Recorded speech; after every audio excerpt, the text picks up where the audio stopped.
ఓం గురుభ్యో నమః. గురుబ్రహ్మ గురువిష్ణు గురుమహేశ్వర గురు సాక్షాత్ పరబ్రహ్మ తస్మై వై శ్రీ గురవే నమః.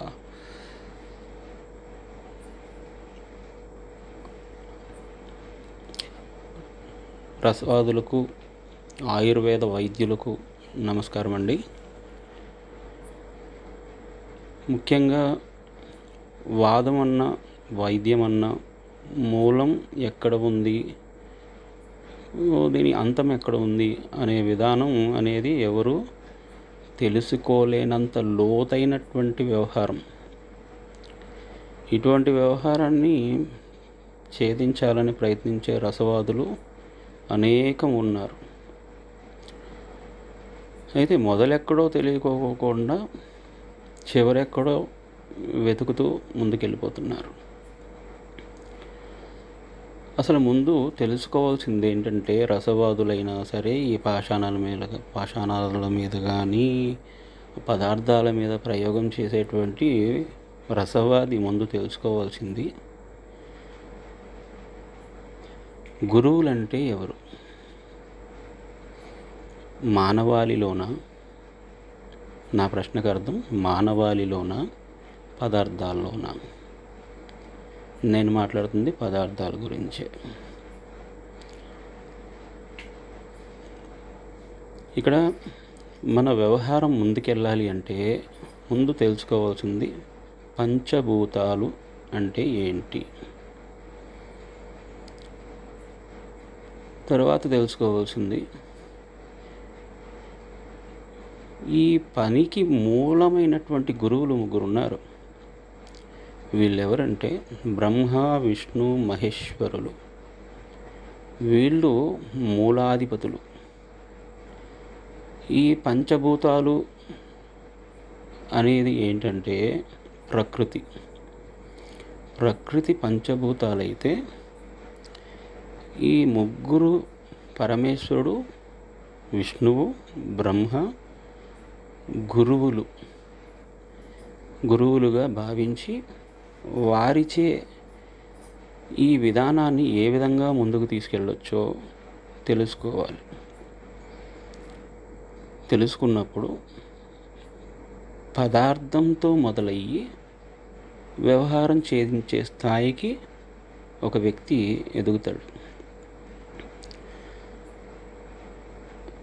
మన గురువులు విద్యని ఎంతో నిగూఢంగా, రహస్యంగా, చాలా సూక్ష్మంగా భద్రపరిచారు. వందల పుస్తకాలు రాశారు. ఎక్కడా కూడా ఇలా చేస్తే అవుతుంది అని ఎక్కడ ఎవరూ చెప్పలేదు. కవిత్వాల రూపంగా, పద్యాల రూపంగా మన మధ్యలో కొన్ని వందల వేల గ్రంథాలు మన మధ్యలో తిరుగుతున్నాయి. వీటిని అనుసరించి ముందుకెళ్ళే వాళ్ళు,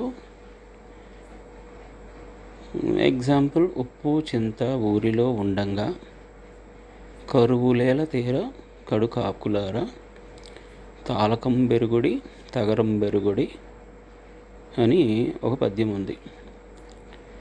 ఈ పద్యంలో వివరణ అర్థమైనట్టుగానే ఉంటుంది, కానీ అర్థం కానంత లోతైన పద్యం ఇది. సింపుల్గా చెప్పాలంటే సముద్రం లోతు ఎంత ఉందో ఈ పద్యంలో లోతు అంతుంది. ఇక్కడ విషయం వివరణ కోసం నేను చెప్పట్లేదు, వ్యవహారం గురించి చెప్తున్నాను. అర్థం చేసుకొని ముందుకెళ్ళాలి అంటే పద్యాల్లో వివరణ కరెక్ట్గా లేదా అని నేను చెప్పట్లేదు. పద్యాల్లో వివరణ ఉంది.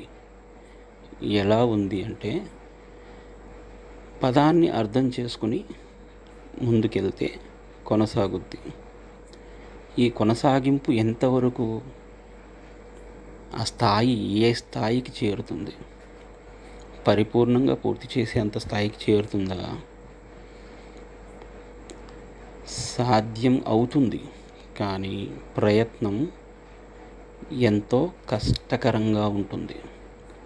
అంత కష్టాన్ని భరించి ముందుకెళ్ళే వాదులకి, వైద్యులకి మాత్రమే ఇప్పుడు నేను చెప్పబోతున్న విషయం.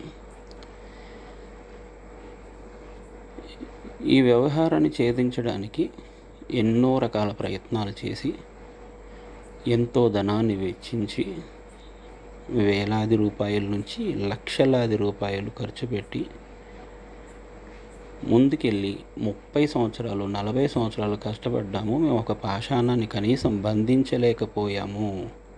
ఎవరైనా సాయం చేస్తే బాగున్ను, మేము ముందుకెళ్తాము అనేటువంటి వ్యక్తులు ఎంతోమంది ఉన్నారు. అది నాకు కూడా తెలుసు. కానీ ఎవరైనా ఎందుకు సాయం చేస్తారు? సాయం చేయడానికి ముందు ఎవరైనా ముందుకు ఎందుకు వస్తారు? మీరు కష్టపడేటప్పుడు మీ సాధనలోనే వ్యవహారం దాగి ఉంటుంది. ఆ దాగి ఉన్న సాధనకి ముందుకెళ్ళాలనుకున్నప్పుడు కంపల్సరీ ఇంకా లోతుగా ఆలోచించి ఎక్కడ ఎలా మలుపు తిప్పుకోవాలో, ఏ విధానంలో వెళ్తే మన వ్యవహారాన్ని ఛేదించవచ్చో అనేది మీ అంతరాత్మకి కంపల్సరీ తెలుస్తుంది. దాన్ని అనుసరించి నడిచినప్పుడు తప్పనిసరిగా ముందుకెళ్తారు. అయితే ఇక్కడ విషయం ఏంటంటే, ఈ బ్రహ్మ విష్ణు మహేశ్వరుల గురించి నేను ఎందుకు ప్రస్తావన తెచ్చాను అంటే,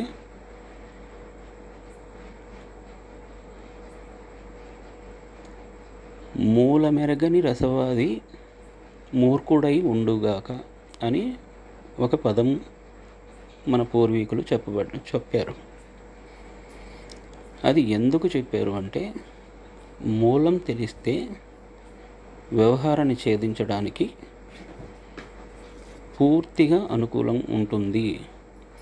అయితే ఇక్కడ మూల పదార్థాలు ఉన్నాయి కాబట్టి వాళ్ళు అలా చెప్పారు. ఈ మూల పదార్థాన్ని ఛేదించగలిగే వాళ్ళు చాలా తక్కువ.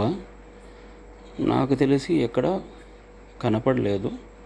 ఒకవేళ ఛేదించిన వాళ్ళు ఎవరైనా ఉంటే ఉండొచ్చేమో, బయటపడలేదేమో.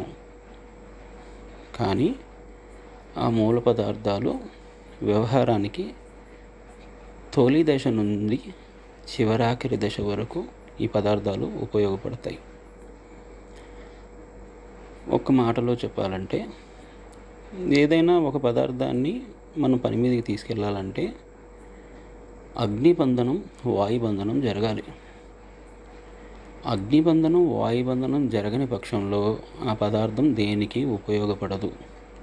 అది అగ్నికి ఆహుతైపోయి వాయువులో కలిసిపోతుంది. ఈ అగ్నికి ఆహుతై వాయువులో కలిసిపోయే పదార్థాన్ని నిలబెట్టలేక వేలాది రూపాయలు పెట్టి తీసుకొచ్చి పదార్థాలని పాడు చేసుకుంటున్నారు. ఒక పదార్థాన్ని అగ్నికి ఆహుతవుకోకుండా వాయువులో కలిసిపోకోకుండా ఆపడానికి ఒక్కొక్క వ్యక్తి ఒక్కొక్క పద్ధతిని అనుసరిస్తూ ఉంటాడు. జైనీర్లని, వేరే వేరే పదార్థాలని ఉపయోగించి పుటాలంటారు, మందాగ్ని అంటారు. తర్వాత అనేక రకాల లోయలను ఉపయోగిస్తారు, దీపాలను ఉపయోగిస్తారు. జాములు, తొలి జాము, 2 జాములు, 3 జాములు, 4 జాములు అని అనేక జాములు వంటలు వండి సమయాన్ని కూడా కేటాయిస్తారు. ఇంత సమయాన్ని ఉపయోగించి చివరాఖరికి వచ్చేటప్పటికి వీళ్ళ సమయము పూర్తయిపోతుంది, విధానం అంతా పూర్తయిపోతుంది. ఏమి ఉండదు, మొత్తం లాస్ట్కి వీళ్ళకి ఇబ్బందులు తప్ప ఏమీ కనబడవు. అయితే ఈ మూలధాతువులు బ్రహ్మ విష్ణు మహేశ్వరులు అని నేను చెప్పాను కదా, ఈ ధాతువులతో సమయాన్ని సేవ్ చేసుకోవచ్చు, సమయాన్ని కాపాడుకోవచ్చు. 100కి 100% అంటే 100కి 100% 64 పాషాణాలని బంధించవచ్చు. అది ఏ విధంగా అంటే, రెప్పపాటిలో బంధనం జరుగుద్ది. ఈ విధానం ఎలాగా అనేది నేను రాబోయే వీడియోల్లో ఆ పదార్థాలని ఉపయోగించి ఎలా బంధనం చేస్తున్నాను అనేది నేను రాబోయే వీడియోలో మీకు చూపిస్తాను. నేను చానాళ్ళ క్రితం వీడియో చేశాను. తర్వాత నేను వీడియోస్ అనేది చేయలేదు. సరదాగా శివలింగాకారాలు కట్టి వీడియోల రూపంగా యూట్యూబ్ ద్వారా మీ మధ్యకు వచ్చాను. తర్వాత నాకు రాబుద్ధి కాలేదు, ఆగిపోయాను. ఈ 4 సంవత్సరాల నుంచి క్రియాలోనే ఉండిపోయాను.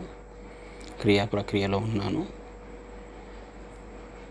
ఇప్పుడు మళ్ళీ మీ ముందుకి వచ్చి మొత్తం అంతా చూపించాలనేది నా ఉద్దేశం కాదు, కానీ ఈ బంధన విధానాన్ని మాత్రం మీకు వీడియోల ద్వారా చూపించడం జరుగుద్ది.